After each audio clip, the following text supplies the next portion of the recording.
The air had gone still by mid-morning, the kind of quiet that makes birds pause in the canopy and turns the grass brittle beneath a boot. Heat had not yet crested, but the earth already held it, dry and swollen, brittle at the edges. A ranger named Eli was walking the southern line of the reserve, where runoff from the last rains had carved soft channels through the clay. He wasn't expecting to find anything. This path had been quiet for weeks, but something caught him at the corner of his eye. A twitch, barely more than a shimmer. At the base of a low hill where the earth sloped into a grove of mopane, a wide patch of soil seemed to breathe. Not rise, not collapse, just breathe. A shallow pulse under the surface, as if something massive below had taken a breath and tried to hold it. Eli stopped, watched. It trembled again. This time he heard it, a low, muffled sound. Not a growl, not wind. A trumpet, broken and distant, buried. He moved slowly down the incline, boots brushing loose bark and scattered leaves. The earth had caved in, not sharply but in a slow sink, wide and uneven, ringed by scattered brush and broken branches. It looked like a den collapse, not man-made but possibly carved by rains and time. Still, it was fresh. The soil hadn't dried. At its center, a smooth gray curve pushed faintly against the surface, then stilled. He knelt and touched it. Skin, dry, warm, cracked with dust. His radio was clipped to his hip, but for a moment Eli didn't move. He pressed his hand to the curve and waited. When the trumpet came again, just once, softer, he stood, stepped back, and called it in. They came quietly, 2 more rangers and a field vet. They brought no engines, no shovels, only their hands, branches, and rope. Anything louder might cause the elephant to panic, and trapped in soil, panic could be fatal. The team spread out around the rim, moving slowly, voices low. A broken tree had collapsed across one side of the mound, pinning part of the slope. Beneath it, they saw the beginning of a face, a temple, part of an eye. One ranger whispered, "She's alive." No one replied. They worked with fingers and short branches, lifting handfuls of loose dirt, careful to keep weight from sliding inward. The more they uncovered, the more fragile it looked. Her side heaved faintly once every long stretch, and the eye opened, just a slit, then closed again. A thin line of dried blood had cracked near the edge of her mouth, and one front leg was bent beneath her body, unmoving. She had fallen into a natural pocket. The hollow left behind by roots and runoff now collapsed in on itself. No other elephant tracks were nearby, no prints, no drag marks, no sign of herd or family. The vet crouched close and placed a damp cloth on her flank. "She's dehydrated." "Been here. 2 days, maybe 3. They left a cloth soaked in river water near her mouth and pressed more damp sheets over her back, shielding her from the sun. But they didn't rush. Not once. Even when the heat grew heavy and the flies gathered, their pace remained measured. Every handful of dirt was spoken through. Every movement was shown, not shouted. "She must have stepped wrong," Eli said quietly, "trying to cross the hill." The elephant shifted once, her back leg twitching under the pressure. Her trunk moved a few inches and then stilled again. There was no fight in her, but no surrender either. Just stillness. Waiting. By early afternoon, they'd cleared most of the soil from her back and shoulders, enough to see her size, not young, not old, no tusks, likely a female who'd never bred, or had broken them young. Her skin bore marks of past seasons, small scars, sun damage, the faded scrape of past brushes with thorn. One ranger pressed a hand to her side, feeling for rhythm. Still steady, still slow. They wrapped the broken brush at her side with padded cloth, then began lifting it away, inch by inch. The log shifted once, dangerously, sending a soft cascade of earth down toward her ribs. She moaned then, low and raw. Everyone froze. When she went quiet again, they waited a long time before resuming. No one said much after that. By the time the sun shifted toward its downward arc, they had exposed most of her body. The leg beneath her was still pinned, but the weight of the soil was easing. The vet gave her small sips of electrolyte water, offered from a soaked towel. She drank weakly, her trunk curling just enough to press into the cloth. Then she exhaled through her mouth, a soft, breathy sound, almost like wind. "She hears us," someone whispered. Eli nodded. "She knows we're not leaving." The air around them had changed. Even the insects moved slower. A single bird settled on a low branch nearby and watched without sound. The light through the mopane leaves cast pale shadows across her back, dappled and moving with the breeze. They didn't try to lift her. Not yet. Her breathing had steadied. Her skin no longer twitched in panic. They needed her to rise on her own, not from force, but from choice. As the shadows lengthened and evening cooled the ground, one ranger built a small perimeter with stones and rope. Not a fence, just a marker. A soft boundary to give her space if she stood. Buckets of water were placed near, and dry brush cleared from her path. The team stayed through dusk. One shift dug, another cleaned. The vet sat quietly, just watching her eye open. Close. Open again. Still breathing. No name was given. No guess at her past. Only what was in front of them. A wounded, silent creature pinned by earth, choosing not to fight, just to wait. And in the stillness, that waiting began to look like something stronger than surrender. The last light settled low, catching on the dust that still clung to her back. Around her, the disturbed soil held the shape of the mound she'd fallen into. Now, broken, pulled apart, reshaped by careful hands. She shifted once more before nightfall. A deeper breath, a small motion of her trunk, and when the breeze came through again, it carried the faint scent of earth, bark, and something almost like new rain, though the sky above remained dry. Night passed quietly. The team had taken turns sleeping in shifts, some on canvas rolls, others sitting upright with their backs against tool bags. The rope circle remained undisturbed. The elephant hadn't moved much, only small, shallow twitches of her trunk and a slight tilt of her head when water was offered in soaked cloths. No panic, no fight, just breath, slow and low. By dawn, a light haze rolled in from the west, hanging low across the mopane trees. The wind was softer than the day before, brushing through the leaves with a sound like paper folding and unfolding. Eli stood at the edge of the pit, hands on his knees, watching for any sign of swelling in the elephant's belly, any sign of struggle beneath her ribs. But she lay steady. The rise and fall of her chest matched the rhythm of the branches overhead.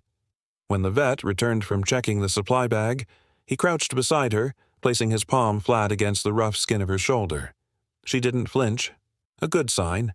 Her heartbeat was still faint but present, unchanged through the night. "She's not sinking," he said almost to himself, "but she's not rising either." No one replied. The team began again, quietly, hands brushing dry soil back from her side. Soft branches used to sweep dirt away from the fold of her leg. The slope had been widened overnight, not deepened, just eased at the edges, so if she did try to rise, she wouldn't meet a wall. Still, her front leg remained pinned, not by brush anymore, but by her own weight and the awkward angle she had fallen into. Muscle could be bruised, bone could be fractured, but she made no cry, no shift, only exhaled again through her trunk, a low, almost private sound. The vet moistened her mouth again and pressed another soaked cloth to her side.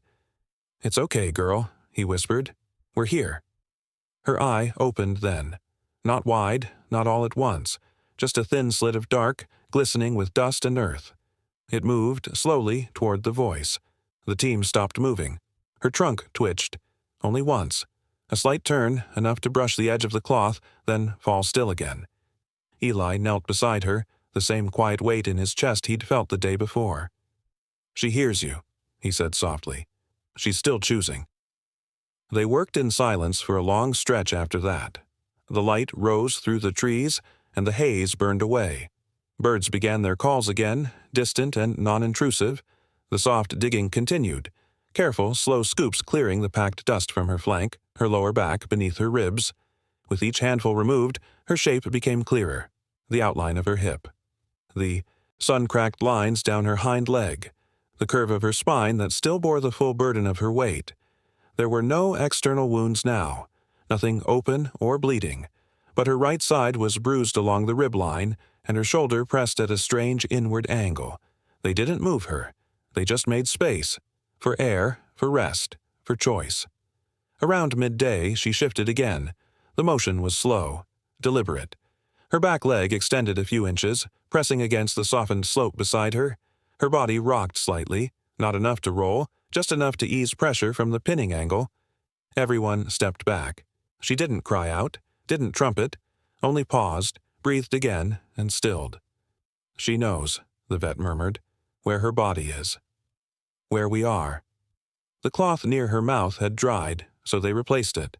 More water was poured along the ground beside her trunk, letting it soak into the dirt. She reached for it again, just faintly, brushing the edge with the tip of her trunk. Her eye flicked open once more. The silence around the pit wasn't heavy. It was careful, the kind of quiet that wraps around breath and holds its shape. One ranger adjusted the rope ring, widening it a few inches to give her more space. Another brushed leaves away from her tail. No one directed. No one hurried. She remained motionless for a long while. Then, near the end of the hour, her trunk lifted fully. Not far, no more than half a meter, but clearly. It reached toward the space where the man had knelt earlier. It hung there for several seconds, trembled slightly, then dropped. Eli moved slowly to her side, knelt again, and let his fingers hover just above her skin. "You're not alone," he said. Nothing more. The dust clung to her ribs, fine and reddish. Insects hovered but didn't land. The flies that had bothered her the day before had vanished, as if the quiet had pushed them back. It was then that they saw the tremble in her foot. Not the trunk, not the eyes. Her right front foot, the one hidden beneath her weight, flexed slightly. A brief arch, then stillness. It was the first movement from that limb since the rescue began. "She's testing it," said the vet, barely above breath. "She feels it." Still, they didn't ask her to rise. Not yet. They brought more water, cleared the last of the dead roots from beneath her ribs, eased a cushion of packed grass beneath her side so the slope wouldn't cave if she turned. And then they waited. Clouds moved overhead, high and scattered, casting shifting patterns of light across the grove.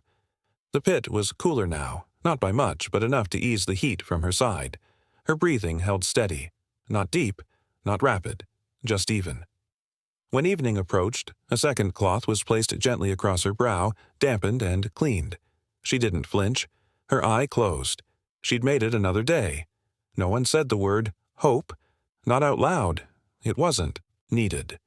It lived in the gap between breath and movement, in the soft way her trunk had reached, in the flicker of eye and muscle beneath the dust. It existed in the stillness. The choice not to thrash, not to cry, just to stay. The sun angled low, touching the tops of the trees in amber light. Shadows stretched across the rope boundary. A breeze passed through once more, gentler this time, brushing past her skin and moving the cloth laid at her side. And in the soft hush of the grove, the shape of her body lay half in earth, half in light. Not broken, not forgotten. Just waiting, still choosing. The day pressed on in long, slow stretches, each hour softened by the weight of quiet labor.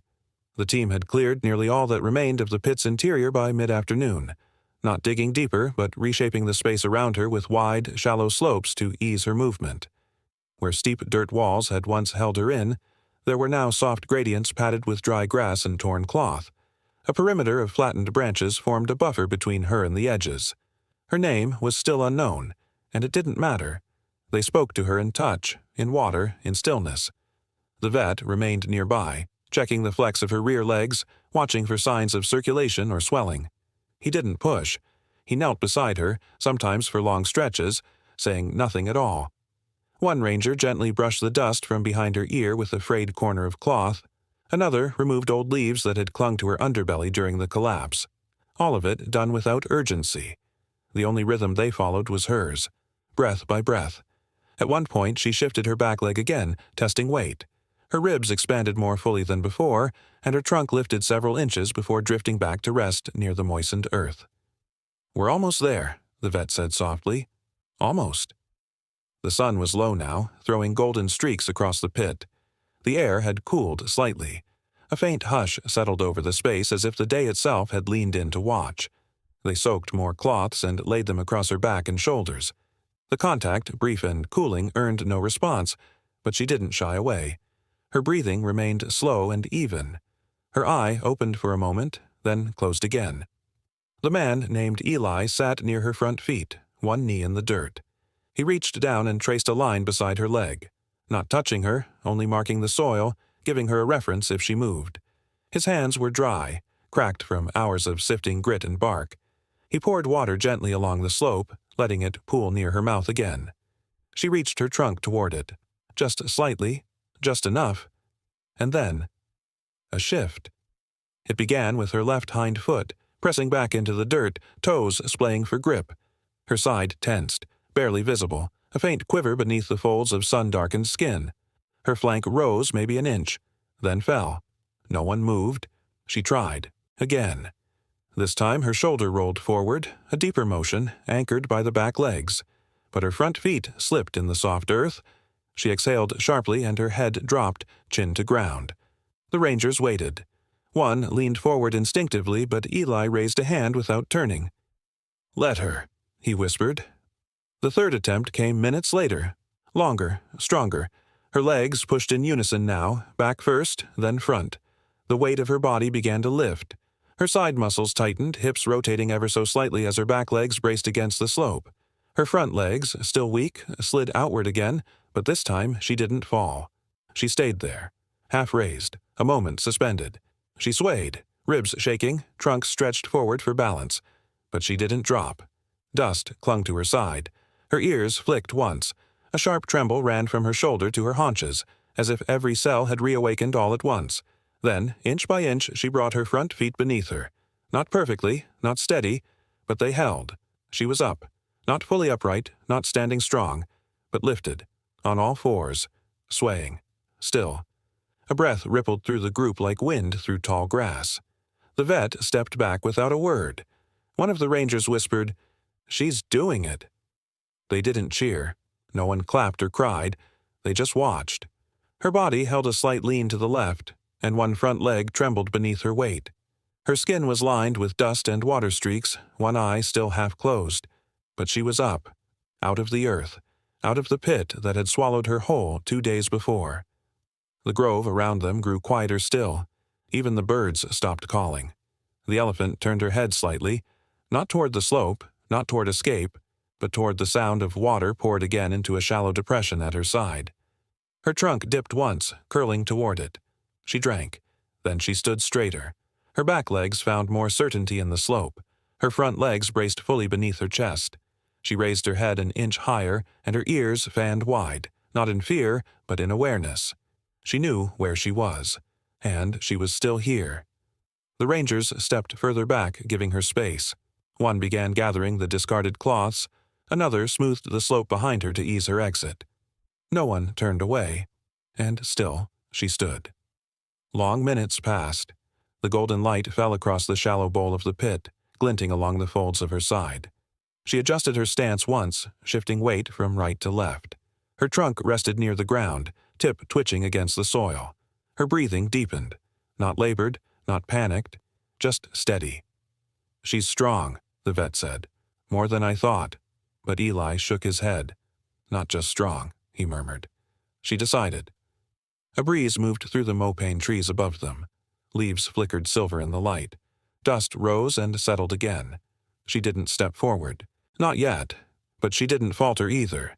She remained still for a long time. Not frozen, but balanced. Like a branch learning how to sway again after being buried in snow.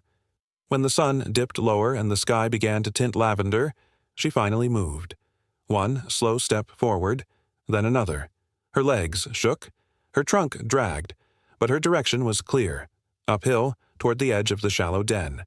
The slope gave slightly, but she adjusted, planting her back legs with careful weight. One more step. Then she paused. The rangers didn't follow. She stood at the ridge's lip, half in and half out of the pit, silhouetted against the shifting dusk. Her body swayed again. Not from weakness now, but as if testing the air for sound or scent. And then, without ceremony, she stepped fully into the open grove. The earth behind her held the shape of her struggle. Depressions where her legs had pushed, scattered marks where the cloth had fallen, a line drawn by a hand in the dirt. The den no longer held her. Only her imprint remained. Eli stayed behind as the others cleared tools and folded tarps. He walked slowly to the edge of the pit, crouched and touched the soil where she had lain. It was warm still, soft and empty. The wind brushed past his shoulders. A moth lifted from a nearby leaf. Somewhere far off, a single bird called. And in the space between the last of the light and the coming dark, She stood just beyond the trees, half-shadowed by Mopane. Tall, swaying, silent, still rising. She did not walk far. After the first full steps into the grove, the elephant had stopped beneath a broad mopane tree and stood still for nearly half an hour, her legs trembling in the shadows. The heat had softened, but the air was thick with quiet. Dust still clung to her back in patterns shaped by cloth and effort. Her chest rose and fell with greater ease now, but she remained motionless, her ears twitching only slightly as insects drifted around her. The rangers didn't approach. They gathered near the slope, packing what tools they could, leaving buckets near the clearing in case she returned. They spoke softly and only when necessary. The rope perimeter, though no longer needed, remained as a kind of memory. Not a boundary anymore, but a mark of what had been held here. Eli lingered at the edge of the clearing. He watched her posture, watched her ears. She was listening. Though she had not moved in some time, her ears had slowly shifted, angled, turned, and then stilled again. Something in the rhythm of her breath had changed. Not shallow, not alarmed, but more alert. He knew the signs. So did the vet. "She hears something," the vet said under his breath. No one replied. The grove was quiet, but not silent. A light breeze stirred the dry brush to the west, and the mopane leaves shimmered in the golden haze of late afternoon. But beneath that, low and steady, there came a sound. Distant, rhythmic. Not thunder. Not machines. A rumble. Faint at first, then firmer. It wasn't sharp or sudden. It rolled through the air like the breath of something old, something known. The elephant lifted her head, just slightly. Her ears turned again, then froze. The rumble continued. Not approaching quickly, but steady. A presence. A call, though no words carried in it. It was a sound the rangers had heard before, soft, guttural, belonging to a matriarch or a bull, sometimes a juvenile, the kind of sound made not to alert, but to announce, to say, "I'm here," to ask, "Are you still there?" The injured elephant took a step, not away, not toward the men, but toward the sound. Dust rose beneath her feet. Her weight had steadied since the earlier struggle, but each step still held a tremble. She moved with caution, trunk low, body angled toward the west. Another rumble answered. Closer this time, from beyond the brush line. And then, movement. From the far ridge, barely visible through the low acacia branches, a shape emerged. Gray, broad-shouldered, scarred along one flank. An elephant, older, slower, walking with deliberate steps. One ear torn, the edges frayed. Her trunk swayed gently as she moved. The injured one stopped. Their eyes didn't meet, not at first, but both stilled. The wind shifted and carried the scent between them. For a long moment, nothing moved. Then the newcomer let out a single, low sound. Not loud, just enough to ripple the grass. The injured elephant perked her ears fully for the first time since her rescue. Her trunk lifted, not high, not forcefully, but with intent. She took a single step forward. Eli lowered his gaze. "They know each other," the vet murmured. No one replied. The older elephant crossed into the grove slowly, carefully avoiding the rope line. Her feet were caked with old dust, her tail curved to one side. She did not rush. Her trunk reached once toward the air, then dropped again. When she came within a few feet of the injured one, both paused.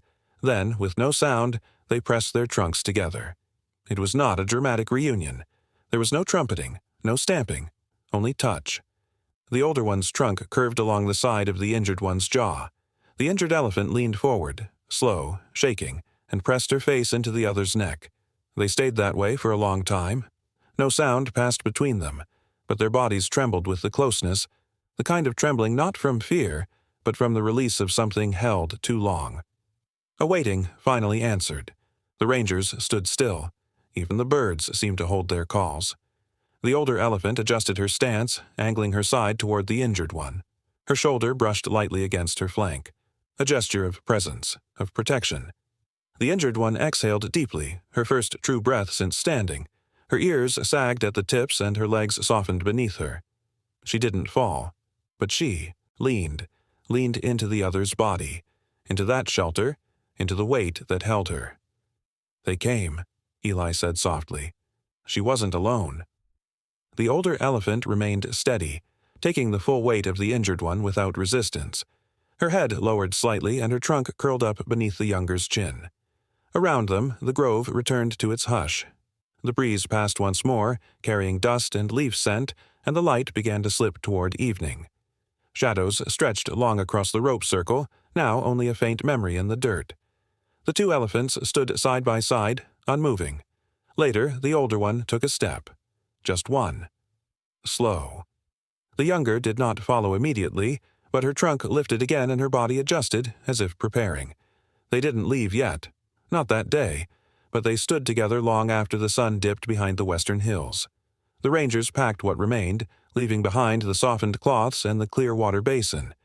A few of them whispered parting words, not to the elephants but to the space itself, to the earth that had held so much and given it back. As they walked from the grove, Eli turned one last time. The pair stood beneath the mopane tree, gray shapes etched against the amber dusk, silent, breathing, touching. The answer had come, not in a call, not in a cry, but in presence, and in that quiet, two shapes became one. The grove was still when morning came. No breeze yet, no birdsong, only the soft hush of waking light stretching across the earth, peeling gold from the grass tops, pressing long shadows between the trunks. Dew clung to the rope circle, though the ropes themselves had been lifted the evening before, now coiled neatly by the tool bags, no longer needed. The two elephants stood near the edge of the clearing, side by side, their bodies dusted with the same pale grit, as if shaped by the same breath of earth. The injured one, though still unsteady, no longer leaned. She carried her weight squarely now, her feet planted deep, her breath deeper still. Her eyes opened when the sun touched the grove's floor. The older one stirred first. A slow shift, head lifting, ears fanning once in the dawn. She stepped forward, just enough to break the pattern of stillness, and the other followed. No signal was needed, no pressure, only shared space, shared time, shared silence. They began walking. The path was not marked, not carved or coaxed. They took a line through the shorter brush, avoiding the steeper inclines. The older elephant led in a gentle arc toward the open scrub, where the mopane thinned into a broad plain of dry grass and low acacia. The younger paused once to press her trunk to the water basin left by the men. Then she turned. No one followed. The rangers had kept back, as they had the night before, allowing the two elephants their own pace, their own return. They stood now by the remnants of the rescue site, quiet, watching. The man named Eli walked forward only a few steps. He didn't call out, didn't wave. He simply moved to where the earth had once collapsed, where the elephant's body had been half buried in heat and silence. The pit was nothing now, just loose dirt, the imprint of weight long gone. He crouched there, his hand pressed flat to the ground. She wasn't lost, he said quietly. She was waiting. No one responded. They didn't need to. The elephants moved in unison, slow, deliberate, their legs brushing tall grass as they passed into the open scrub. The younger's stride had lengthened, but the tremble still echoed through her back legs every few steps. The older one walked closer now, trunk swaying slightly between them. Neither looked back, until the younger did, just once. She stopped near a low rise, turned her head, not fully, not with effort, but enough to catch the clearing behind them. Her ears perked. Her eyes blinked slow and long. Then she faced forward again and kept walking. Eli let his hand drop away from the earth. It was warm now, sun-touched. The last chill of night had lifted. Around him, the grove looked untouched again, save for the smoothed pit and a few folded cloths tucked beneath a tree. The signs would vanish within days. The path of the elephants would blur with wind and time. But for now, it remained. Their prints, deep, steady, side by side, trailed across the clearing and into the scrub, marked in the dust like a vow.